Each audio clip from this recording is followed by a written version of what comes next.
comme si jamonoy Macky Sall jotewul woon jamono ji aussi comme ni nga ko waxee challenge yi maanaam lan moo jafe-jafe bi dëgg-dëgg. mais xam nga loolu bu fekkee dañu wootee émission pour loolu.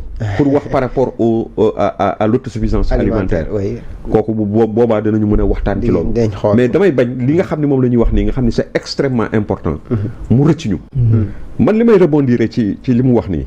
allez-y mooy que ni même par rapport aux recettes. il y a problème.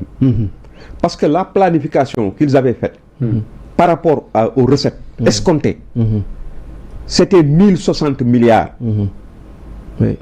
In fine, du moins au finish, nous avons constaté un déficit, un gap de 40 milliards. Donc ils n'ont pu amasser que 1019 milliards. Ça c'est clair. Donc ils ne sont pas même les champions même de recouvrement des recettes. am nañ ci problème bu rëy n'est-ce pas. nga seet côté boo jël. ci wàll wi nga xam ne moom mooy li fi amoon. ay écart yoo xam ni ay jéye yoo xam ni xam nga bu ñu demee ba nga xam ni comme ni nga ko waxee réew mi. du point de vue des dons yoo xam ne daf ko war a recevoir ci ay xaritam. comme tu l'as si bien dit au départ. waxoon nga ko. par rapport aux questions de démocratie. Parce que c'est des notes yooyu la ñuy jël ci yow. pour mën a xam ndax yow mi vraiment bokk nga ci communauté internationale bi yaa ngi respecter règles yi ak normes yi nga xam ni réew yi yiw yëpp yu civilisé yëpp yu deful coup d'état ak ay affaires yu dem yu amul dictature yëpp. yooyu la ñuy respecter te la ca jiitu. mooy presse. ndax réew moomu presse am. ñu ngi koy traité bu baax. ndax am les comment dirais-je maanaam. les libertés individuelles et collectives sont respectées. ñooñu nekk sa ay xarit war chaque fois.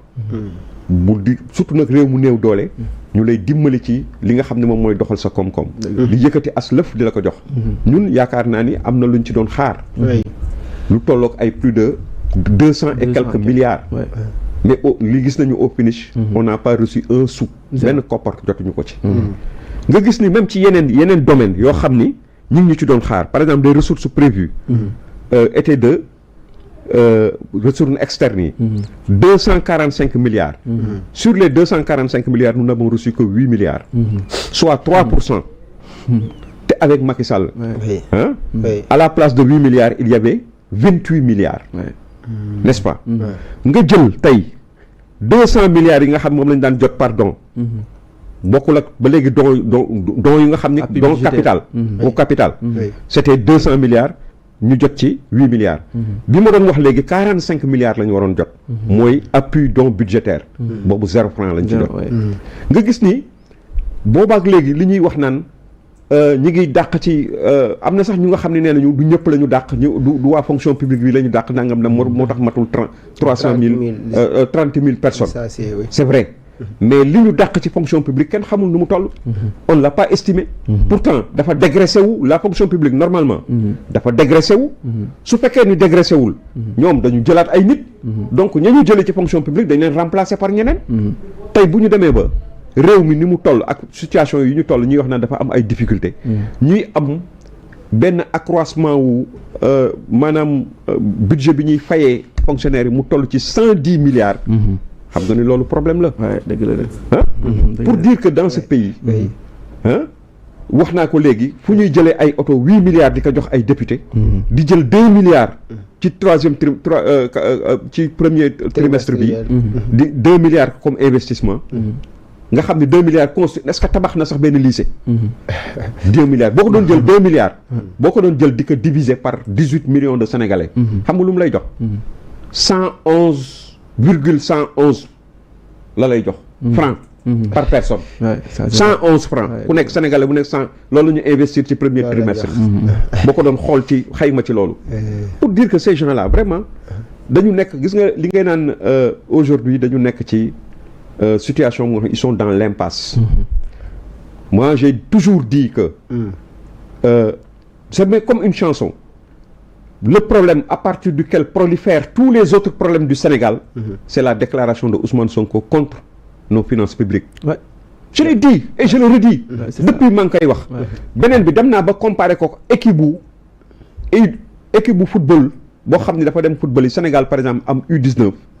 wala U17 ñu dem ci dem football yi gagné coupe utiliser même su fekkoon wax na dëgg au cas où Ousmane Sonko avait dit la vérité que ni dañu falsifier chiffres yi dafa mel ni benn Sénégalais bu nga xam ni dafa bokk ci délégation bi yóbboon xale yi ñu fur ci ñaari xaleel ñu ñëw bàyyi ba ñu gagné coupe mu ñëw taxaw janoog waa àddina si yëpp ne leen gagné nañu coupe d'Afrique bi de wala coupe du monde bi de waaye on a fraudé pour 2 personnes boy bi 19 ans la am boy bi 20 ans la am ban différence la am ban équipe bu nawetaan fii ci sa dëkk ban équipe bu nawetaan ngay gis équipe ba dem jouer ji jël fraudé ay joueurs jël ay joueurs yi nga xam ne dañu am double licence utiliser leen ñu gagné ba pare ñu gagné wala ñu dem ba ca mi-temps ba kenn ku dëkk ca quartier ba dem ci équipe adverse bi ne leen porter leen réserve parce que kii ñu utiliser dañ ko fraudé kooku lu ñu koy këram lu ko gars yi di def fale ca kii ba ca quartier ba traître lañ koy jàppe donc li nga wax noonu c'est de la vérité tôt ou tard surtout nag si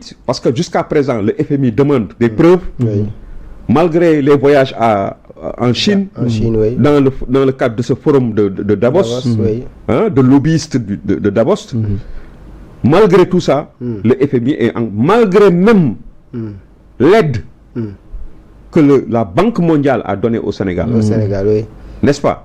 Nga xam ni banque ndimbal yooyu IAD benn faction Banque mondiale nga xam nga Banque mondiale ak FMI ñoo bokk cadre mais dañoo wute ku ci nekk sa responsabilité dafa wuteek sa responsabilité morom Banque mondiale day dimbali askan yi nga xam ne dañoo ndóol ba ndóol ba nekk ci suuf ñooñu la ñuy jéem a dimbale pour ñu mën a taxaw à condition que nag ñu respecter normes yi tandis que FMI nag moom day toog di saytu moom c'est le policier mooy taxaw di xool lu dox ak lu doxul pour dara mën a génn donc benn filière parmi les 3 filières de la Banque mondiale IAD boobu moom moo jël pour dimbali Sénégal pour lan pour ñu seen recouvrement ñu jaarale ko yoon pour seen dette ñu mën ko gérer mën a xam naka lañ ko war a defee nan lañ ko war a defee dimbali leen aussi pour ñu mu rëcc ci lii nga xam ne moom la ñuy def ci luuma yi maanaam benn dette concessionnelle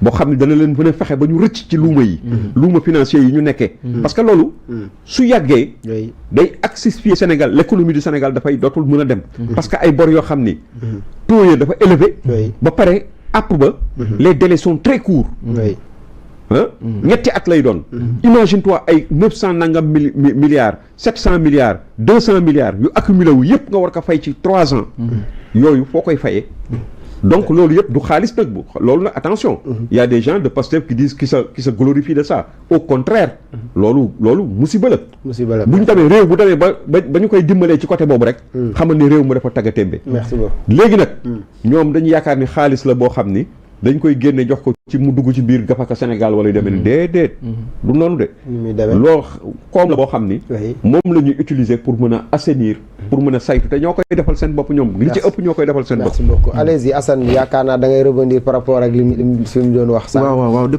ko remercier encore une fois de plus xam nga sànq mu ngi ñuy remercier ñun ñi nekk ay ndaw di jéem a nam bi ci réew mi mais jàpp naa ne ñoom lañu war a remercier parce que ay mag lañ pourtant mën nañoo dem defi leneen mais ñu ngi toog ba léegi moom Moustapha Diakhaté encore ma koy saluer de passage. merci beaucoup mais xam nga kii rapport bi yaa ngi si rapport ba tey. non rapport bi dafa am solo xamul tax par day wone dëggi nguur gi dañu yéene Sénégal xam nga tey bi ñuy voté budget 2025 Maître Aïssata Tall Sall dafa wax ni budget